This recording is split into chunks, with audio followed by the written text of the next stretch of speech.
Amigos, meu nome é Vinícius Talon e o promotor de justiça pode ler a decisão de pronúncia para os jurados durante os debates orais? Será que é possível que o promotor leia a decisão de pronúncia no tribunal do júri? Esse é um tema prático muito importante, considerando que, se ocorre uma nulidade durante a sessão do júri, o advogado ou o defensor público deve consignar na ata da sessão do júri, inclusive mencionando o prejuízo, e deve fazer isso na hora, não pode deixar ocorrer a preclusão. De qualquer forma, a defesa sempre vai consignar e depois vai tentar levar ao Tribunal de Justiça ou Tribunal Regional Federal, se for júri federal, aquela interpretação que favoreça a sua alegação, aquela interpretação sobre a ilegalidade naquela conduta, a nulidade gerada em razão daquela conduta do Ministério Público no Tribunal do Júri. Pois bem, esse então é um tema fundamental para entender a prática do Tribunal do Júri. Mas antes de entrar nesse tema, eu peço que você se inscreva no meu canal do YouTube, ative as notificações, porque assim você saberá sempre que for lançado um vídeo novo aqui no canal. E ao final, depois de ver o vídeo, eu peço que, se você gostar do conteúdo, compartilhe nas suas redes sociais, grupos do WhatsApp e onde mais você quiser. Agora, voltando ao conteúdo deste vídeo. Pois bem, vejam que está aqui para vocês o seguinte: STJ, a simples leitura da decisão de pronúncia no plenário do júri ou a referência a ela não gera nulidade do julgamento. Eu até já gravei um outro vídeo que está aqui no meu canal do YouTube comentando rapidamente essa decisão, mas falando qual era a minha interpretação.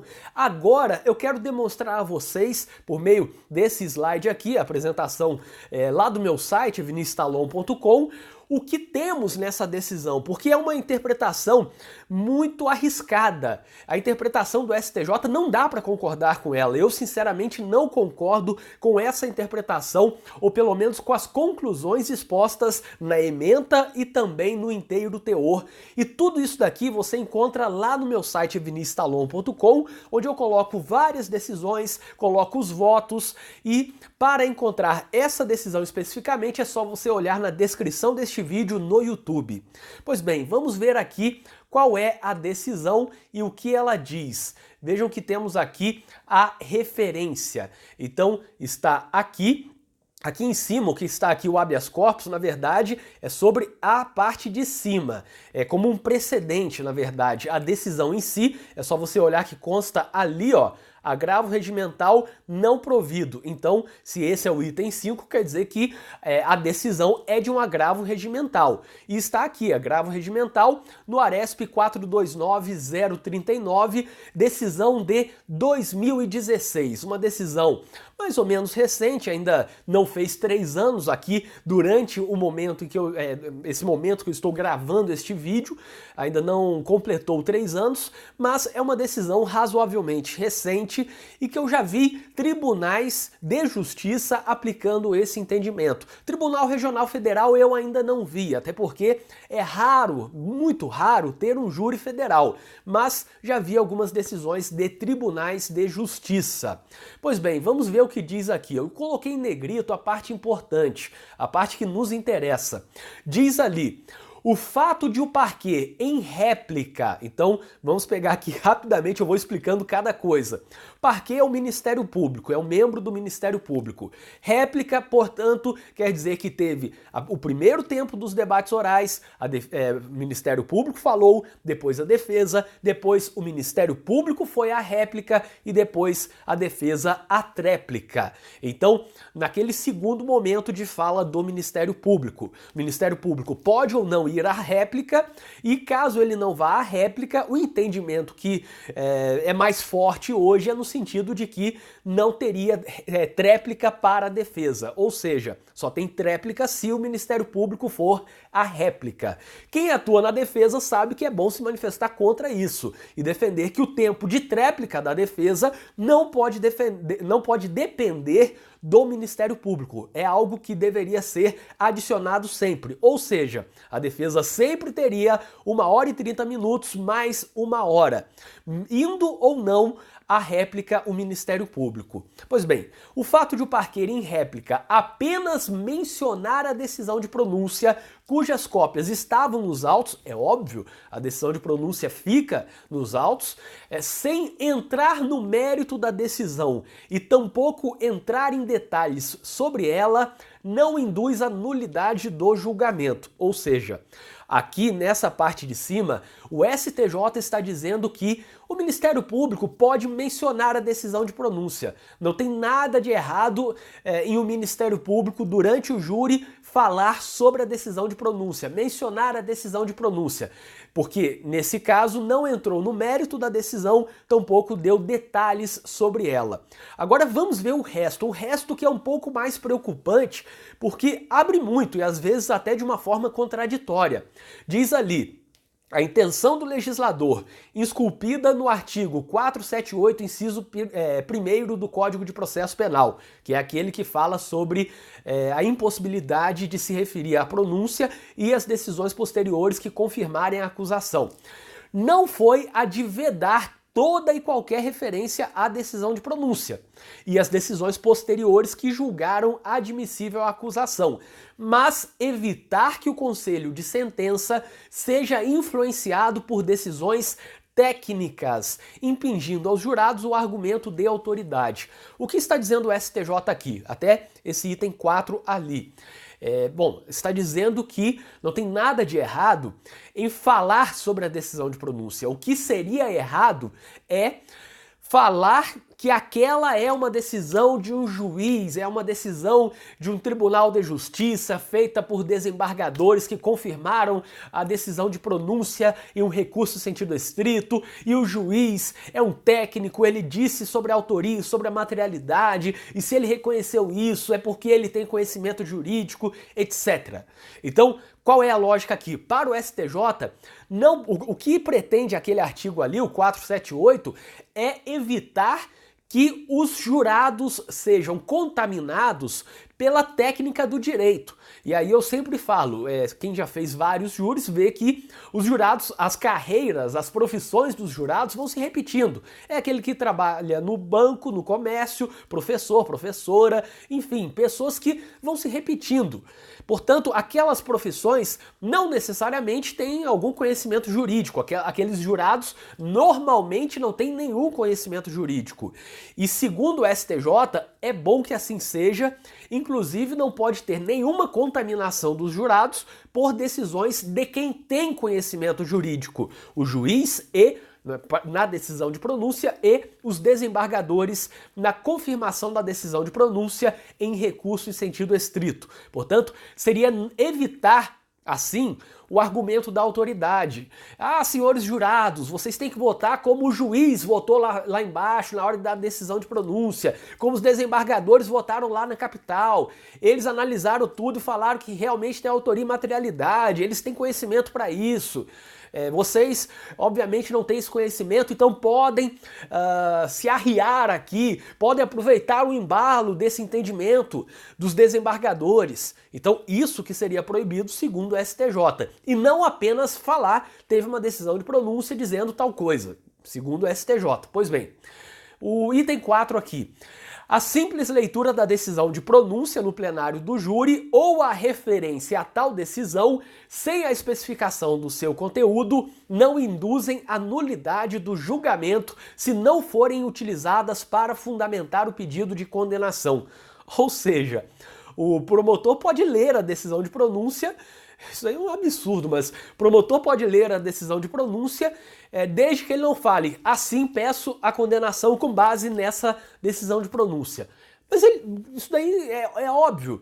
Durante um júri, a gente não fala que cada coisa, não pede a condenação em razão de cada coisa. Olha, tem aqui um depoimento, peço a condenação em razão desse depoimento. Tem aqui uma perícia, peço a condenação em razão dessa perícia. Não, apresenta tudo e depois, lá no final, fala assim, vem pedir a condenação ou vem pedir a absolvição.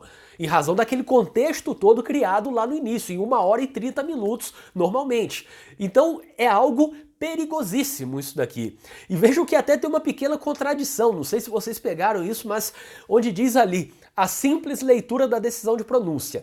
E depois fala aqui, sem especificação do seu conteúdo. Tá, mas peraí, a leitura é do quê? A leitura não é do conteúdo da decisão de pronúncia? É óbvio que sim, a leitura é do conteúdo da decisão de pronúncia. Então, especificar mais o quê? Só de ler a decisão de pronúncia, só do promotor, durante a sua fala, ele está falando, olha, tem um depoimento aqui do Joãozinho que fala que ele é o autor do crime, que o réu é o autor do crime. Tem um depoimento da Maria aqui que fala que o réu fez tal coisa, que o réu não agiu em legítima defesa, que é tudo mentira e tal. Ele mentiu aqui no interrogatório. Então tem esse depoimento. E aí temos aqui a decisão de pronúncia. Vou ler para vocês. Aí ele lê a decisão de pronúncia, depois volta a falar de depoimento. Caramba, os jurados vão pensar o quê?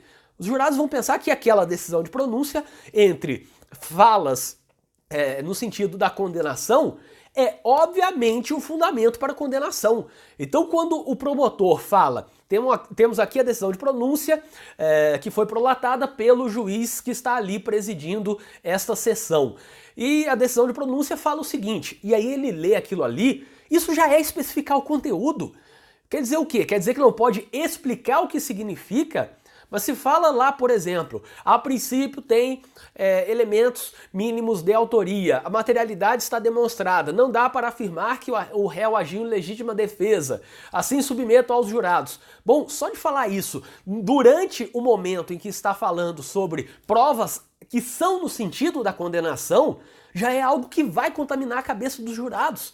Óbvio que os jurados vão prestar atenção. Aí vai estar lá o promotor sentado entre o juiz de um lado e os jurados do outro. Os jurados vão olhar para o promotor falando ali, depois ele vai terminar de falar e vai se sentar do lado do juiz. Do lado do juiz que o promotor falou que deu uma decisão tal. E o promotor falou que esse juiz deu essa decisão tal, enquanto ele falava um pouco antes sobre um depoimento a favor da condenação. E logo depois sobre uma perícia ou um outro depoimento no sentido da condenação. O que os jurados vão pensar? Eles vão pensar que o juiz está do lado do promotor, estão trabalhando juntos e que tudo aquilo que o promotor falou, depoimento, leitura da pronúncia e outro depoimento, tudo aquilo em conjunto é para condenar. Caso contrário, por que ele estaria falando ali se não fosse para fundamentar o pedido de condenação? Tudo que se fala durante o júri é para fundamentar o pedido de condenação. É óbvio. Caso contrário, se o Ministério Público vai falar algo que é para absolver, ele vai pedir absolvição ao final. Então não tem essa de que o Ministério Público vai ler um pouco de tudo, falar um pouco de tudo, falar do que pode condenar, do que pode absolver, e aí no final, olha, eu fiquei um pouco na dúvida, mas eu ainda acredito um pouco mais que o caso é de condenação. A gente sabe que o júri não é assim. O júri não funciona desse jeito, o promotor vai falar só coisas para condenar e se ele botar no meio dessas coisas a decisão de pronúncia, os jurados vão pensar que a decisão de pronúncia daquele juiz que está ali, ou de outro juiz, enfim, às vezes troca, está substituindo e tal, que aquilo também é para condenar. E é uma decisão técnica de um juiz. Os jurados são juízes por algumas horas. O juiz está trabalhando de juiz a vida praticamente inteira, digamos assim, a vida dele, a partir do momento da posse, ele é juiz o tempo todo, está dando decisão em flagrante, está fazendo audiência segunda de manhã, segunda à noite e tudo mais, leva trabalho para casa e os jurados sabem disso, porque eu, jurado, vou acreditar na minha cabeça de jurado, sendo que eu trabalho em outra coisa, se tem um juiz ali que deu uma decisão de pronúncia que o promotor acabou de ler, e esse juiz trabalha só com isso, ele não faz outra coisa da vida. Ele só trabalha com isso. Os jurados vão acreditar no que o juiz estava falando na decisão de pronúncia. Que, na verdade, a gente sabe que muitas decisões de pronúncia até extrapolam, poderiam ser anuladas facilmente por excesso de linguagem. Mas os tribunais têm alguma limitação quanto ao excesso de linguagem na prática. Enfim, então essa é a decisão do STJ sobre esse tema e essas são as as minhas considerações para aqueles que atuam pela defesa. Eu espero que vocês tenham gostado deste vídeo, inscrevam-se no canal e ativem as notificações, porque assim vocês saberão sempre que for lançado um vídeo novo aqui no canal. E se você tiver interesse, eu deixarei na descrição deste vídeo um link com várias coisas úteis, como por exemplo uma lista de transmissão para receber todos os meus artigos e vídeos diariamente no WhatsApp. Além disso, você encontrará várias outras coisas nesse link, como por exemplo, artigos, vídeos, livros de minha autoria, livros que eu indico, contato para palestras, cursos em que eu leciono e muito mais. O link está na descrição deste vídeo e até o próximo vídeo.